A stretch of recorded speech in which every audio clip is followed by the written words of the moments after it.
Bonjour, je suis aujourd'hui avec William Saxby Moutardier, producteur de champagne. Alors il vous donne maintenant tous ses bons conseils en matière de champagne. En effet, William vous explique comment conserver parfaitement sa bouteille de champagne. Regardez bien. Vous venez d'acheter votre caisse de champagne directement depuis le producteur.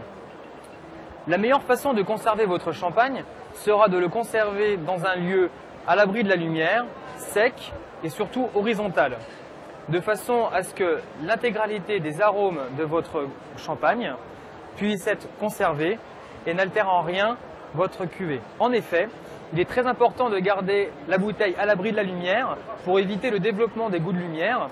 Le goût de lumière est un arôme assez désagréable qui a une nuance qui tire un petit peu sur l'œuf pourri. Donc il faut faire très attention.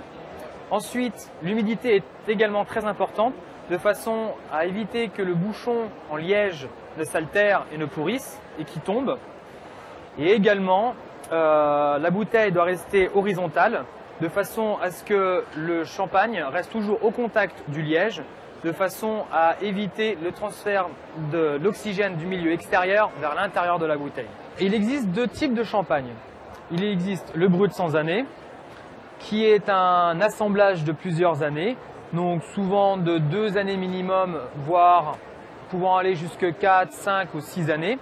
L'objectif est de conserver cette même qualité organoleptique d'une année sur l'autre, d'un tirage à l'autre. Et après, nous avons les millésimes.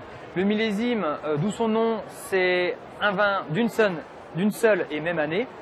Et là, on peut avoir des champagnes qui peuvent tenir beaucoup plus longtemps, allant jusqu'à 10, 15, 20 ans, suivant le producteur, les millésimes également. Voilà, maintenant vous savez comment conserver votre bouteille de champagne et je vous souhaite beaucoup de plaisir à le déguster.